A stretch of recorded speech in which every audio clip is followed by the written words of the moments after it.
if we're ready to start the recording and the broadcast. Give me 1 second to start the recording. Lindsay, we're all set. Great. Good evening, everyone. This is Brendan Magnan, and I'd like to welcome you to the November 15th regular meeting of the Milford Inland Wetlands Agency. Lisa, could you please call the roll? Ranjit Bahav. Here. Daniel Bedecker. Here. Jim Connors. Here. Matthew Connors. Heather Donaldson Gladue. Here. Steve Munson. Here. Julie Valvo. Brendan Magnan. Present. Thank you. Good evening, everyone. Just as a reminder, before we get started on the proceedings, this meeting is being broadcast on YouTube live and will be recorded and presented on the City of Milford website for replay in accordance with the Freedom of Information Act and Governor Lamont's executive orders. During this meeting, if everyone could please stay on mute until recognized by the chair, that would be helpful. Once recognized, for those members of the public in the application or applicants, please state your name and address before making a statement. Please only speak to the jurisdictions of the inlands, wetlands. Zoning issues are not in our purview. At this time, I'd like to invite everybody to unmute themselves and stand with me to join us in this Pledge of Allegiance. Pledge of Allegiance. Pledge allegiance to the flag of the United States of America and to the to the republic republic for which it stands, one nation, nation, under under God, God, indivisible, with liberty and justice for all. Great. Thank you very much. If everyone can mute themselves, we'll proceed. Is there anyone here from the public that wishes to address the commission on topics that are not otherwise on the agenda? Anyone here from the public wishing to address the commission? Hearing none, moving on to item D1, that's old business. Mary Rose, can you introduce this item for us, please? I'm just going to share the screen so we can see. Nope, not that.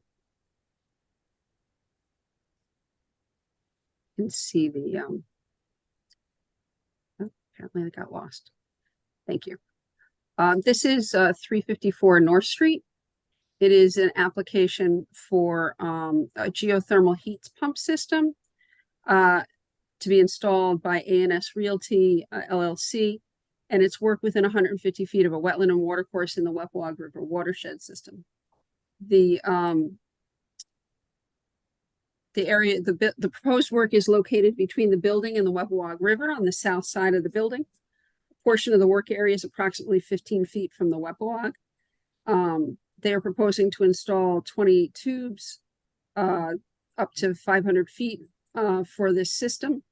And they've added a document this afternoon to show us approximately how those tubes will be installed and their approximate location. We do have representatives from A&S Realty this evening who can fill you in a little bit better than I.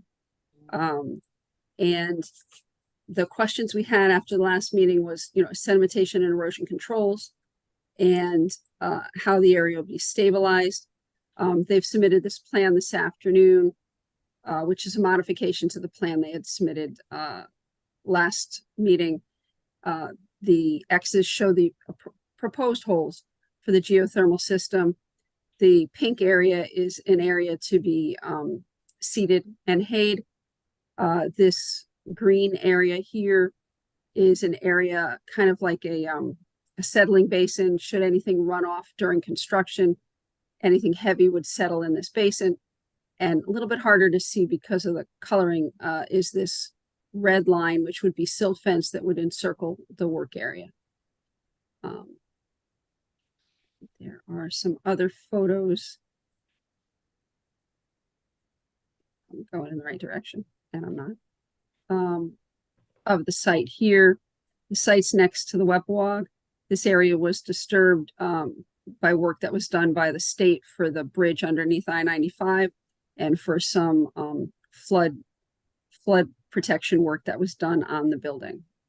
This lower photo, I can make it a little bigger for you, is the approximate area where those tubes would be placed. The river's on the other side of this wall. This structure here is an old foundation, which can be seen right here in this picture.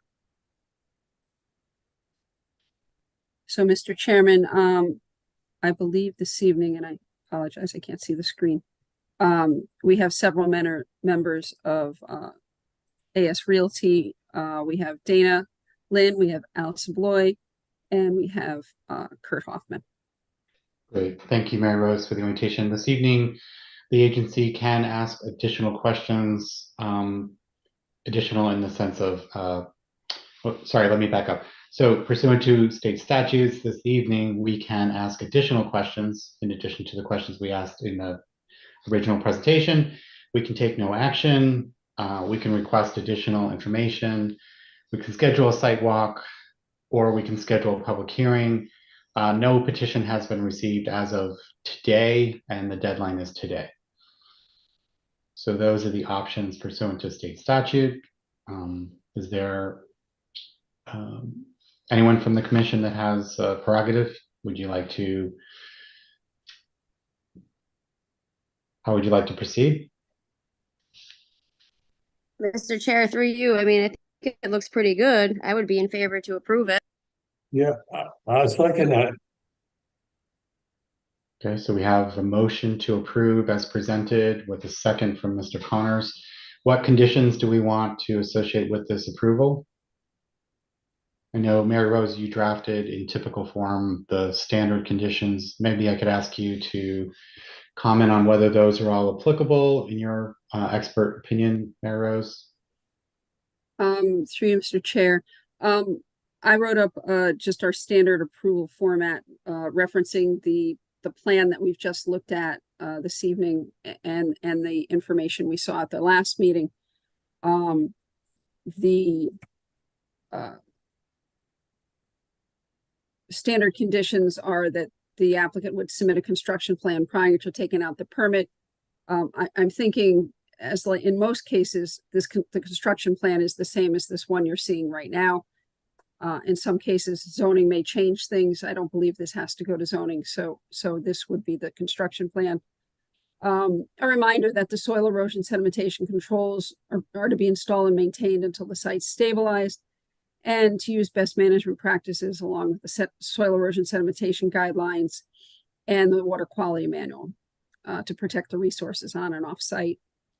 We asked that a wetland notification be placed on the as-built to give notification to property owners that permits are required from the agency on work for this site, and and to require a $4,100 bond for an as-built and erosion controls, and that would be for the erosion controls. I don't believe there's any proposed border plantings on this site. I don't know that the agency needs boundary markers on this site. The finished contours and the structures, the as-built would be submitted within 90 days of project completion. And I typically cannot release the bond until the site is stabilized and the as-built has been received and reviewed. And then just certification, the project engineer that it meets the design, the project meets the design intent of the approval upon completion. Basically, would have installed their tubes. The site will have been stabilized, and the area will have been protected from the any erosion into the river. And then the timing for the permit would be our typical 5-year approval, which would be the 15th of November 23 to the 15th of November 28. Statute lets that be extended as up to, I think we're at 9 years now, unless changed by zoning or court. And those are our standard conditions. Okay, so we have a motion to approve. Does anyone want to amend the motion to include the standard conditions that Mary Rose just read? Yes, I'll amend the motion to what Mary Rose just read. Okay, and we have a second on the amendment. Second that, I'll second that. Thank you. Any discussion on the amendment? Hearing none, all in favor of the amendment to the motion? Aye. I'm sorry, Lisa. Aye. Lisa, roll call vote. On the amendment to the main motion, not the main motion. I think you're on mute, Lisa. I'm sorry. Ranjit Bahab, Aye. Daniel Bedecker,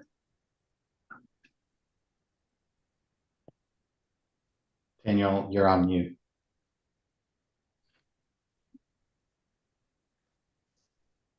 Dan, you're on mute.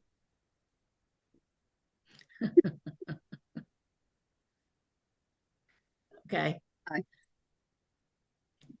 Jim Connors, Aye.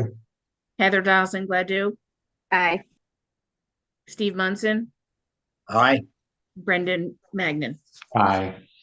And now back to the main motion as amended. Is there any further discussion on that?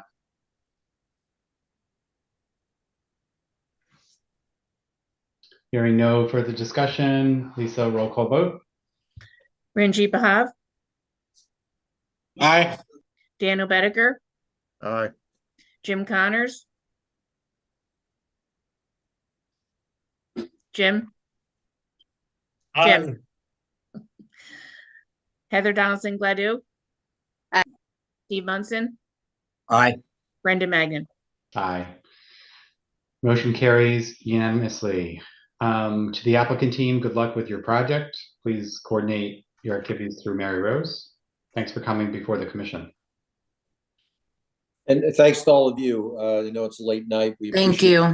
We appreciate your attention to everything. Thank you. You're welcome. Thank you for your time.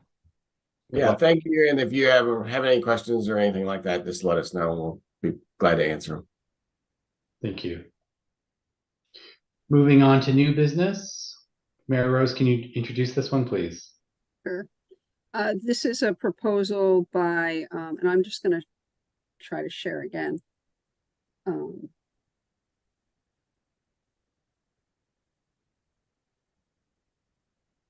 Yep, we see a share. All right. All right, this is a proposal, a request by Sherry Lynn Herman of 7 Chester Street for a replacement shed with work within 15 feet, I'm sorry, 100 feet of wetlands in the South Central Shoreline watershed. The current shed was placed by the previous owner, and it's smaller and in disrepair.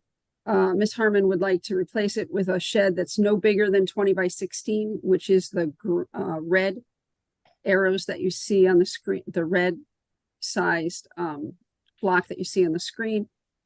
She is also considering a 12 by 16.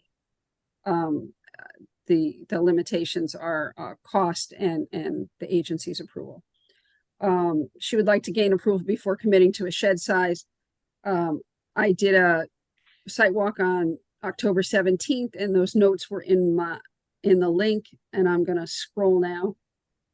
I'm going to switch to pictures of that. The first picture is looking from Chester Street to the backyard. You can see the shed here. We've got a marsh over here. We're right next to the Calf Pen Meadow Marsh. Here's the shed behind the fence. The new shed would extend. They're going to take this fence down and replace it. The new shed would extend further towards the driveway, towards the street. Obviously no further than the front of the house is allowed by zoning. This is the rear of the shed and the backyard. And it's a bigger picture of the rear yard. And just the general environment. So the proposal is for a replacement shed.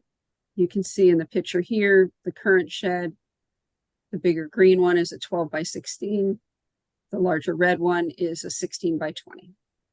Ms. Harmon's here this evening if you have any questions. You have any issues with the bigger one, Mary Rose? Through you, Mr. Chair. No, Mr. Connors, I think either shed works. There's no encroachment into the the marsh or the wetlands. The blue line here is the approximate wetland line. We do have phragmites, but they will be in any disturbed areas. The site's in a flood zone. I've spoken with Ms. Harmon about putting any stored chemicals, any oil or gasoline in a Rubbermaid tub, so that, you know, if water should get in the shed, it would be protected. But I don't see an issue with either size. To me, it looks like they have plenty of room. I have no issues. Mary Rose, is there any change to the fence that's being contemplated? Yeah, Ms. Harmon's proposing to take the fence down, and I assume she can answer for herself, but I assume move it forward of the shed. You can't, per zoning, you can't have a shed past, you can't have a high fence past the front of your house. She could put a lower fence past the front of her house if she wanted. It would depend upon the size fence she wanted and how she wanted her yard to look.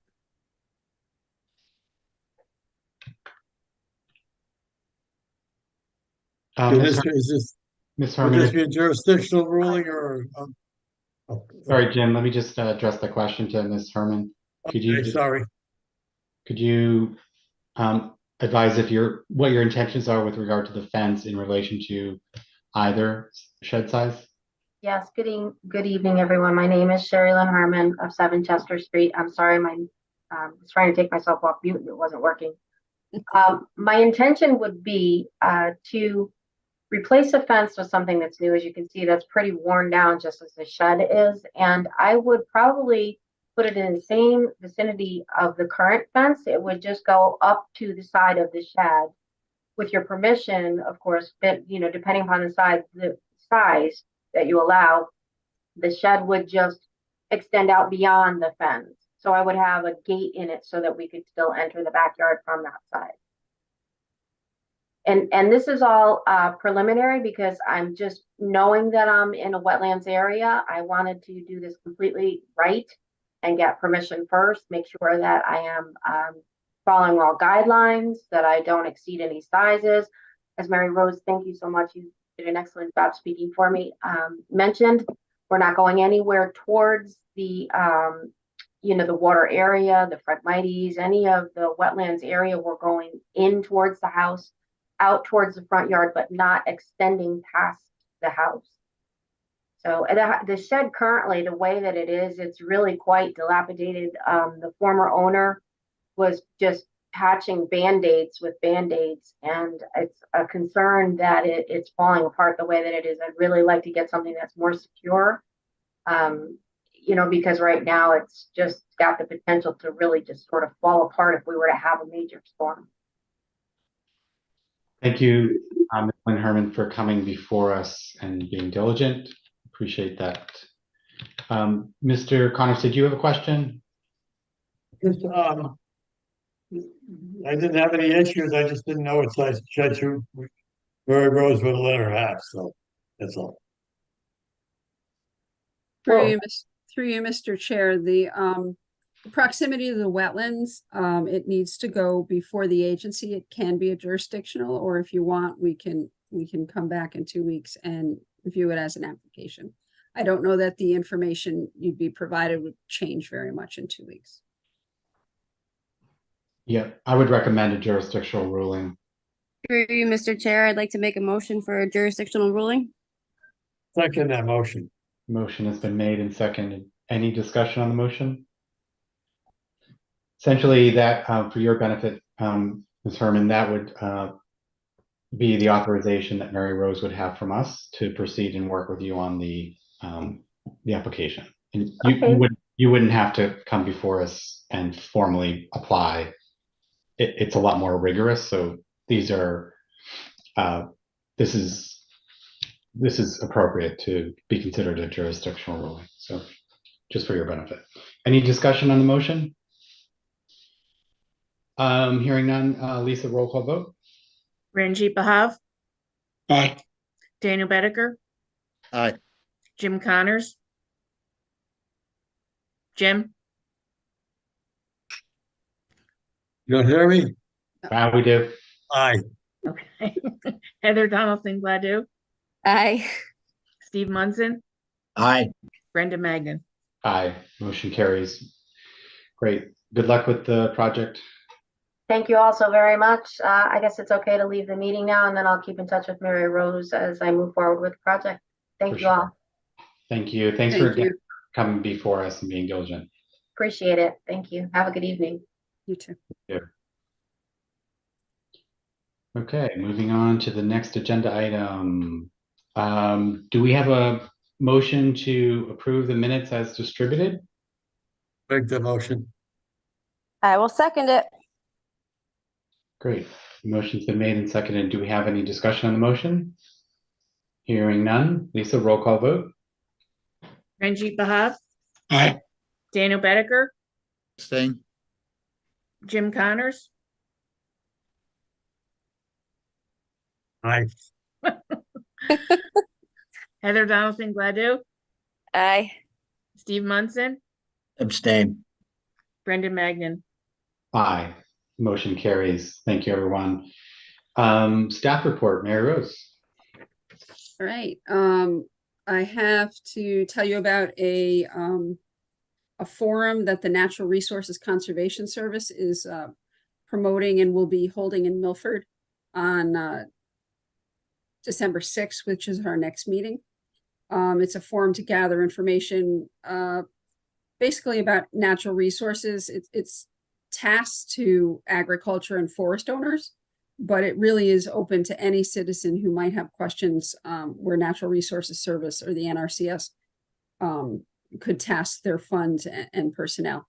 And that's going to be December 6th in the program room at the library from between 10:30 and 1. I don't believe it's going to actually last 2.5 hours. So there's a registration link on the notes that I sent out. There was FOIA training in the city last week. It was reasonably attended. I put a link in your notes to the FOIA Act and some quick answers in there. We also in the office have these little tiny FOIA books that have the quick Cliff Notes version of FOIA. Kakiewicz meeting was last Saturday. Chairman Magden, Commissioner Bahav, and myself, along with Steve Johnson and members of the Conservation Commission, attended the conference. There was a number of good presentations. Legal sessions were, as always, quite good with Janet Brooks and Mark Brantz. And there was a nice question and answer session. It's good to hear what's happening in the other towns in the state. The keynote speaker was UConn professor James O'Donnell, who has done a lot of work with sea level rise, especially here off of Long Island Sound. The 20 by 50 projection for sea level rise came out of his lab at Avery Point. So he did a discussion on sea level rise and climate change and impacts thereof. I don't know if the slide deck will be uploaded for that, but if it is, I will add it to your links for references. There were several other things from Circa that you may find of interest that I'll add to the links in your that Taft has created for you. Other than that, not a lot of new things. We don't currently have any new applications that I know of for the next meeting, but we have 2 weeks to get there, so we'll see.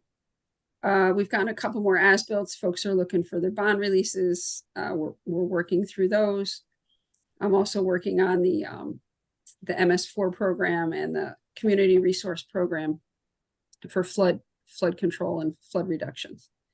And I presented to the Flood Erosion Control Board last night on a plan for public information that informs both the CRS program and the hazard mitigation plan. That document was approved by Flood and Erosion Control and will go to the Board of Aldermen either December, the first meeting in December, or the first meeting in January, so that I can get it up to the federal government on February 1st. And that's my report. Does anybody have any questions? No. Thank you. Mary Rose, the only thing I was thinking of is for the next meeting, because I don't recall, there's a couple of us whose terms are expiring. I know mine is. Yes, actually, at the top of my notes, if I can get there, because computer's being a little weird tonight. Everybody's term is so expiring, whose terms expire in 2023 is Heather Donaldson Gladue, Brendan Magnan, and a person to be named later or be renamed, I guess, in January. So, the new mayor inauguration is next Tuesday night at City Hall Auditorium, if anybody's interested in attending.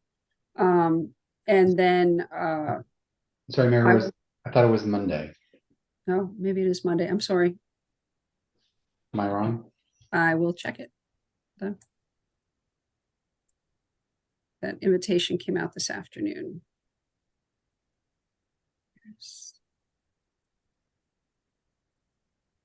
I'm sorry, it is Monday evening. My apologies. My dates are off. So I will hold until the end of next week and send something over to the mayor and his assistant so it doesn't get lost in any changeover or shuffle. Perfect. We also have 3 other openings that is important for the mayor's office to fill. Commissioner DeFlumery came into the office and resigned, but he never emailed the letter to the mayor. So the mayor's office needs that in order to reappoint his position. I believe he was expiring in 2024. Okay, thanks for that, Mary Rose. Okay. All right. Chair's report. The next scheduled meeting is December 6th. Thank you for all of your attendance tonight and for the year as we approach Thanksgiving. Very grateful for the work we've done together. It was actually to speak to Mary Rose's report on the Kakiwak, and I'd invite Brigitte to comment as well. It was a very good use of time. Not to repeat what Mary Rose said, but it was definitely a productive use of time. Good to get some additional learning. The Kakiwak website actually has a couple of position papers that were kind of interesting to read as well that I discovered. So you might want to check that out. Moving on to adjournment. Do we have a motion to adjourn? I'll make that motion. I'll second it. Made and seconded. Any discussion? Roll call vote. Ranjit Bahav, Aye. Daniel Bedecker, Aye. Jim Connors. Jim. Heather Donaldson Gladue, Aye. Steve Munson, Aye. Brendan Magnan. Aye. Hope everyone has a wonderful Thanksgiving. You too. Yeah. Thanks all. Have a great night. You too. Have fun. Thank you, Heather. Have a good evening. Lisa, who seconded that motion? I did. Jim Jim Connors. Connors.